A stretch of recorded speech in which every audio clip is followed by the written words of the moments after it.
Hello, my dear students. I am Karamjeet. I welcome you all on my YouTube channel, The Quest of Karamjeet. The Quest of Karamjeet channel के ऊपर आप सभी का स्वागत है। आज का सेशन स्क्रीन के ऊपर जैसे आप देख रहे हैं, world's longest vocabulary words. I repeat, world's longest vocabulary words. ऐसे कुछ वर्ड्स हैं जो दुनिया में सबसे ज़्यादा अल्फ़ाबेट्स जो उसके जो जैसे कॉन्सोनेंट और वोवल्स यूज़ होते हैं, तो किस तरह से होते हैं, कितने ऐसे वर्ड्स हैं जो लंबे लंबे हैं, बड़े बड़े हैं। अब आप कहेंगे कि सर सिंपल भाषा में सिंपल वर्ड्स तो हमें प्रोनाउंस करना तो आता नहीं है और इतने बड़े वर्ड कैसे याद करेंगे। ये यूज़ होते थे पहले भी, आज भी होते हैं कुछ एक डिक्शनरीज में, ठीक है। तो ये आपको ध्यान रखना है। तो चलिए, ये ऐसे वर्ड्स हैं जिनको हमें सिर्फ आते तो नहीं है एग्ज़ाम में कभी और देखा भी नहीं गया, बट जस्ट टू अंडरस्टैंड कि ये दुनिया के वो वर्ड्स हैं जिनमें इनकी जो काउंटिंग है वो 40 प्लस, 30 प्लस, 20 प्लस, 25 प्लस इस तरह से है। आप सोचिए 20 अल्फ़ाबेट्स हैं वहाँ पे, तो इस तरह से आते हैं। तो चलिए, let's start the session. World's largest vocabulary words. पहला वर्ड देख के ही होश उड़ गया होगा, इतना लंबा वर्ड, क्या सर ये कैसे होगा, किस तरह से पढ़ेंगे। मीनिंग तो चलो हम समझ लेंगे कि an obscure term ostensibly referring to lung disease caused by silica dust, मतलब एक तरह से कोई लंग डिजीज होती है सिलिका डस्ट से जो होती है। इतना तो हमें समझ में आ गया, लेकिन अब इनको कैसे पढ़ना है देखिए। इसको आप कुछ भागों में बांट दीजिए।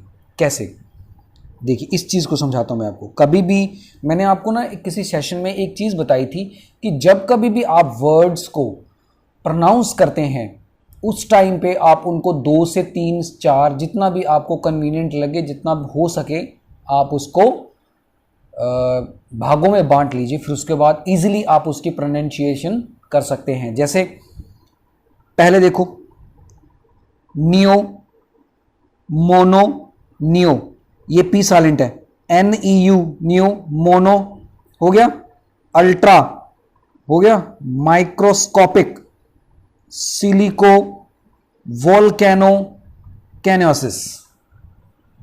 दोबारा देख लो,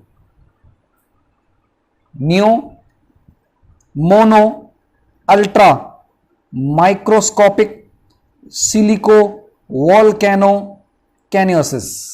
तो अब इसको पूरा बोल के देखते हैं। Pneumonoultramicroscopicsilicovolcanoconiosis. अब देखिए बोलना कितना आसान हो गया। अब इतना बड़ा वर्ड, और कितने वर्ड हैं, कितने इसके हैं कॉन्सोनेंट और वोवल्स को मिला के 45 लेटर्स हैं। एक टर्म मैं गलत बोल गया हूं, अल्फाबेट बोल गया हूं मैं। अल्फाबेट नहीं होता, उसको लेटर्स बोलते हैं गाइस। ये मैं आपको आगे छोटा सा सेशन बनाऊंगा, बताऊंगा आपको, ठीक है, लेटर्स और अल्फाबेट में क्या फर्क है। तो इस तरह से इसका मीनिंग क्या होगा, a kind of lung disease. Next, सियो, सियो, डॉप्सेडो, सियो, डॉप्सेडो, हाइपोपैरथी, हाइपोपैरथी, पैरथी तक कर लो, रियोडिज्म। मतलब आपको इसको सियो और डॉप्सिडियो, हाइपोपैरथे, रियोडिज्म आपको 4 भागों में बांटना है और इसके टोटल अल्फाबेट्स हुए 30। अब इसका मीनिंग क्या हुआ देखिए, सॉरी 30 अल्फाबेट्स बोल गया, गलती से बोल गया, आई अपोलोजाइज। 30 letters, okay. देखिए, an inheritance disorder that closely simulates the symptoms but not the consequences of sadisms.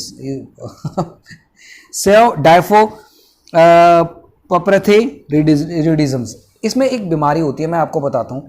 मान लो आपकी ये 5 उंगलियां हैं, ये बड़े वाली है, ये उससे आगे वाली, ये उससे आगे वाली, और ये अंगूठा हो गया, ये आपका हाथ है।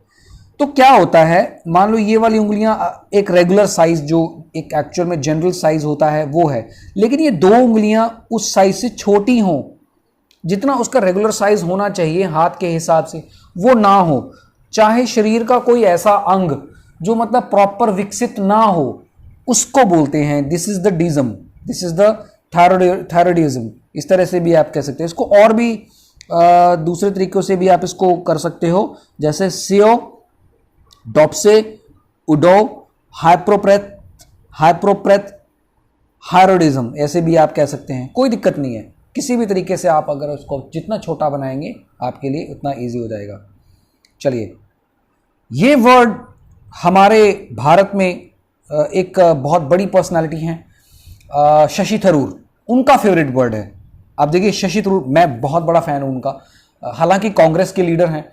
मैं पॉलिटिकल पार्टी को तो नहीं सपोर्ट करता, but the way of speaking and the he is the master of we can say vocabulary, और जो वोकैबुलरी, रिच वोकैबुलरी जो उनके पास है, आई डोंट थिंक सो कि किसी के पास होगी। तो चलिए बात करते हैं। फैल्किनो यूनिहिलिपिलिफिकेशन, फैल्किनो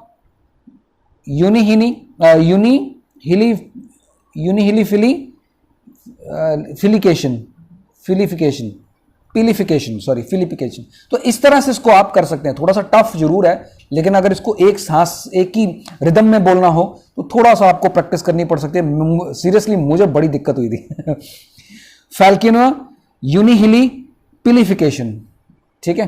तो इसका मतलब होता है रेयर, रेयरली शब्द होता है ना, जो साल में एक बार आता हो, महीने में एक बार आता हो, कुछ घंटों में एक बार आता हो, इज कॉल्ड फैल्किनो यूनिहिलिपिलिफिकेशन।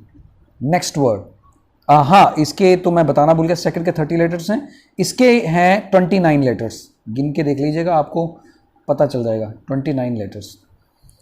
एंटी डाइस, अब देखिए antidisestablishmentarianism, antidisesta, देखिए एंटीजाइड, हाँ ऐसे भी कह सकते, एंटी डाइसिस स्टैब्लिशमेंट एरियनिज्म। किसी भी तरीके से आपको, चाहे किसी भी वर्ड को आपके कन्वीनियंट के हिसाब से आप उसको कितने भागों में बांटना चाहते हैं, this is your skill, this is your way to learn something about vocabulary. तो इसका मतलब क्या हुआ, opposite to withdrawal of the state of support.